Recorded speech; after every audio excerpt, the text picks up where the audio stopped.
Hello, welcome back to my channel. আপনারা আশা করি সবাই ভালো আছেন, আমিও ভালো আছি। মার্কেট কি করবে? মার্কেট পাম্প করবে নাকি ডাম্প করবে, নাকি মার্কেট একটা সাইডওয়েজ মুভমেন্টে চলবে? এই বিষয়গুলো নিয়ে কিন্তু সবার মনের মধ্যে প্রশ্ন।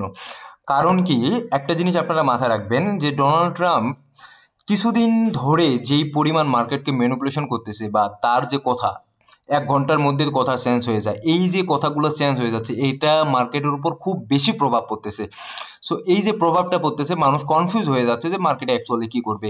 আমরা জানি গত কয়েকদিন আগে চায়নার উপর যখন ট্যারিফ ঘোষণা করলো, তখন কিন্তু মার্কেটকে আমরা হিউজ পরিমাণে একটা ডাউনফল দেখতে পাই। এবং এই ডাউনফলে কিন্তু মোটামুটি অনেক ফিউচার ট্রেডার এখানে লিকুইডেট হয়ে গেছিল। এবং এই যে ট্যারিফের ঘোষণাটা দিছিল, সেটা কিন্তু কার্যকর হওয়ার সম্ভাবনা 1 তারিখ থেকে। তো এইখানেও মানুষ কিন্তু কনফিউজে আছে যে 1 তারিখ থেকে যদি এখানে কার্যকর হয়, তাহলে মার্কেট আরও নিচের দিকে আসার পসিবিলিটি সবচেয়ে বেশি, ঠিক আছে। কিন্তু আজকে আবার এফওএমসি মিটিং আছে, ফেডের মিটিং আছে, যে এইখান থেকে যদি রেড কার্ডের একটা ঘোষণা আসে, তাহলে কিন্তু মার্কেট আবার বুলিশ। সো এই যে রেড কার্ড, তারপর আপনার ট্যারিফ, এবং গতকালকেও আপনারা জানেন যে ব্রাজিলের উপর ট্যারিফ ঘোষণা করতেছে, মানে কি একটা অবস্থা মার্কেটের মধ্যে, সেটা আমরা কিন্তু ভালো করে বুঝতে পারতেছি। তো এইভাবে মার্কেট যেভাবে ম্যানিপুলেশন করতেছে, এবং মার্কেটে যে ভলাটিলিটি, এই ভলাটিলিটির কারণে কিন্তু মার্কেটে আসলে অনেক মানুষে টেনশনে আছে যে মার্কেটে আমরা কি করব, মার্কেটে আমাদের কি করণীয় এখন। কারণ এখানে তো আপনার কোনো টেকনিক্যাল অ্যানালাইসিস কাজ করতেছে না, সাপোর্ট রেজিস্ট্যান্স আপনার মোটামুটি কাজ করতেছে না। যা কাজ করতেছে ডোনাল্ড ট্রাম্পের কথার উপর কাজ করতেছে। সো গতকালকেও আমরা যদি এখানে দেখি, গতকালকেও এখানে কিন্তু মোটামুটি ভালো রকমের মার্কেট উপরের দিকে গেছিল, এবং অনেকেই চিন্তা করতেছিল যেহেতু রেড কার্ড আছে, রেড কার্ডের আগে মার্কেট অবশ্যই ভালো কিছু করবে, যেটা গত কয়েকদিন আগেও করছিল, যে মার্কেট এখান থেকে ভালো রকমের একটা মুভমেন্ট আসলো। বাট দেখেন, এখানে আবার ডোনাল্ড ট্রাম্পের ট্যাপের ঘোষণা, ব্রাজিলের উপর ঘোষণা চলে আসলো, দেন কিন্তু মার্কেটকে আবার মোটামুটি আমরা নিচের দিকেই দেখতে পাচ্ছি। সো এখন আজকে এফওএমসির মিটিং, ফেডের যে রেড কার্ডের বিষয়টা আলোচনা হবে, সেখানে কিন্তু চান্স আছে 97 থেকে 98% চান্স আছে যে 25 বিপিএস এ ডিসক্রিজ হচ্ছে, রেড কার্ড হচ্ছে, ঠিক আছে। সো এখানে সুদের যে রেটটা আছে, সেটারও কমানোর একটা পসিবিলিটি আছে। সো এই বিষয়গুলো আমাদেরকে লক্ষ্য করতে হবে যে কি হবে, ঠিক আছে। সো প্রথমত আমরা রেড কার্ডের বিষয়টাতে আসি। রেড কার্ডের বিষয়টা যদি আমরা দেখি, আজকে 12টার দিকে রেড কার্ডের একটা আছে, ফেডারেল ফান্ড রেড কার্ডের বিষয়টা আলোচনা হবে। এফএমসি স্টেটমেন্ট আছে, তারপর ওনারা বক্তৃতা, জেম পাওয়েল বক্তৃতা দিবে। তো এই বিষয়গুলোর কিন্তু আমাদের নজর রাখতে হবে যে রেড কার্ডে কি হচ্ছে, তারা কি বিষয় নিয়ে আলোচনা করতেছে, এগুলোর উপর কিন্তু আমাদের ফোকাস করতে হবে। তো এই মুহূর্তে আপনারা যদি বলেন যে কি করণীয় ফিউচার ট্রেডারদের জন্য, আমি বলবো যে না, আপাতত শর্ট অথবা লং কোনো পজিশনই ধরা উচিত না। কারণ মার্কেট কোন দিকে মুভমেন্ট করবে, এটা আসলে বিন্দু মাত্র কারো কোনো আইডিয়া নেই এই মুহূর্তে, ঠিক আছে। সো যখন যে রেড কার্ডের যে ঘোষণাটা আসবে, এবং আমরা জেরোম পাওয়েলের ঘোষণাটা শুনবো যে তিনি কি বলতেছেন মার্কেটের উপর, হ্যাঁ, অর্থনীতির উপর কি ঘোষণাটা দিচ্ছেন, সেটার উপর কিন্তু বেস করে আমরা এখানে মার্কেটে শর্ট অথবা লং পজিশন ওপেন করব, এর আগে না। তো দেখুন, এখানে আরেকটা বিষয় আপনারা লক্ষ্য করবেন যে S&P 500 কিন্তু অল টাইম হাই ক্রিয়েট করছে, নতুন করে হিস্টোরিক্যাল রেকর্ড তৈরি করতেছে। সো এর আগেও আমরা দেখছিলাম রেড কার্ডে, যখন রেড কার্ড হয় তখন কিন্তু আমাদের বিটকয়েন বা ক্রিপ্টোকারেন্সি মার্কেট এর আগেই অনেকটা হাই ক্রিয়েট করে ফেলছিল। তো যার ফলে রেড কার্ড হওয়ার পর কিন্তু মার্কেটে অতটা আমরা মুভমেন্ট দেখতে পাই নাই। যেই মুভমেন্টটা দেখতে পাচ্ছি, সেই মুভমেন্টটা হচ্ছে আপনার স্টক মার্কেটের উপর, ঠিক আছে, ইউএস বেস স্টক মার্কেটের উপর।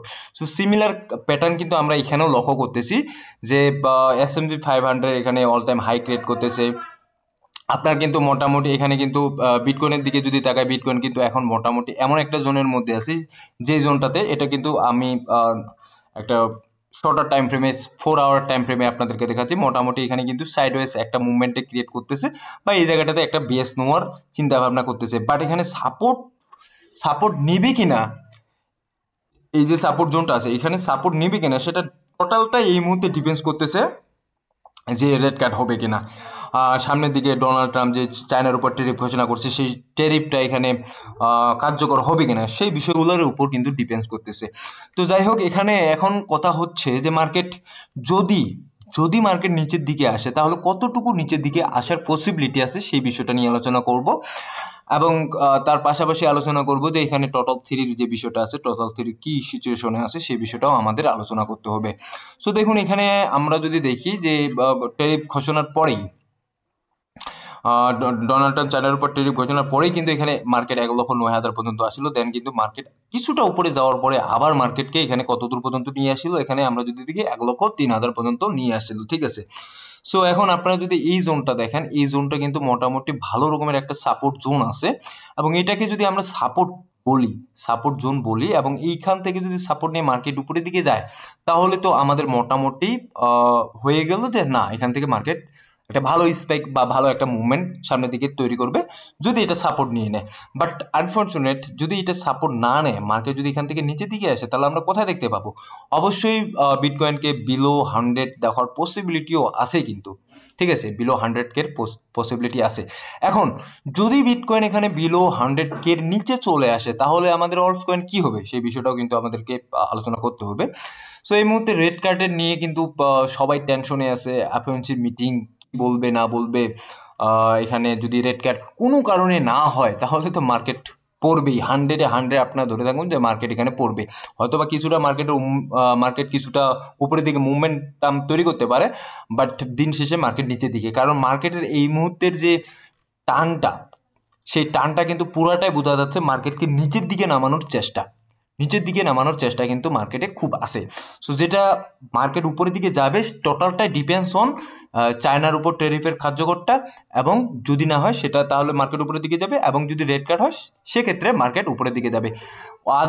আদারওয়াইজ যদি এখানে চায়নার উপর ট্যারিফ আসে, আবার রেড কার্ড যদি না হয়, তাহলে তো 100% যে এখানে মার্কেট নিচের দিকে যাওয়ার সম্ভাবনা বেশি, ঠিক আছে। 100% বলবো না, তবে নিচের দিকে যাওয়ার সম্ভাবনা বেশি আর কি, ঠিক আছে, ওভারঅল সেটা 100K নিচে। তো এখন কথা হচ্ছে, যদি বিটকয়েন এখানে 100K নিচে চলে আসে, তাহলে আমাদের অলস কয়েনগুলো কি হইতে পারে, ঠিক আছে। অলস কয়েনগুলো অ্যাকচুয়ালি কি করবে? দেখুন, অলস কয়েনের আমি 4 আওয়ারের টাইম ফ্রেমে, শর্টার টাইম ফ্রেমে আসি। শর্টার টাইম ফ্রেমেও যদি আমি এখানে দেখি, এটাকে মোটামুটি মনে হয় যে সাপোর্ট একটা জোন, ঠিক আছে, এটা সাপোর্ট একটা জোন যদি মনে হয় দেখি, ঠিক আছে।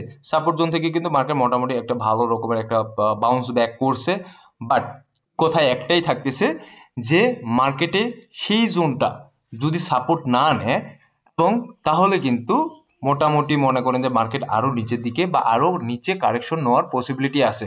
এখন একই কথা আসবে চায়নার ট্যারিফ এবং কি এফওএমসি মিটিং। সো এই জায়গাটাতে আপনারা যদি বলেন যে কি করতে বলতেছেন ভাই, এখানে কি করণীয়, ঠিক আছে, এটাকে আমি সাপোর্ট ধরলাম 1 ডে টাইম ফ্রেমে। এটা অলরেডি যেহেতু সাপোর্ট কয়েকবার নিয়ে নিছে, কয়েকবার মার্কেট এখানে চলে আসে, দেন কিন্তু মার্কেটে আবার উপরের দিকে আমরা মুভমেন্ট দেখতে পাচ্ছি, ঠিক আছে। সো যদি বলেন যে ভাই কি করণীয়, কি করা যায় এখানে মার্কেটে, ঠিক আছে, তাহলে আমি বলবো যে আমাদেরকে প্রথমত এই দুটো জিনিস ফলো করতে হবে। যদি রেড কার্ড হয় এবং কি চায়নার উপর ট্যারিফ যদি না আসে, তাহলে এই দুটো জিনিস ফলো করার পরেই আমরা ডিসিশন নিব যে মার্কেটে আমরা নতুন করে এন্ট্রি নিব কিনা, বা যারা আপনারা ডিসিএ করার চিন্তা ভাবনা করতেছেন, তারাও কিন্তু সেই চিন্তাটাও করতে পারেন এই দুটো জিনিস ঘটার পরে। আদারওয়াইজ এই সময়টাতে, এই মুহূর্তে আমার মনে হয় না যে এই চিন্তাটা করা উচিত হবে যে মার্কেটে এন্ট্রি নিয়ে নিই। মার্কেটে তো রেড কার্ড হবেই, এফএমসি মিটিং যেহেতু 97% বা 98% দেখাচ্ছে যে রেড কার্ড হচ্ছে, ঠিক আছে, এটা কিন্তু পুরাটাই ভুল হয়ে যাবে, ঠিক আছে। তো এই হচ্ছে ব্যাপার।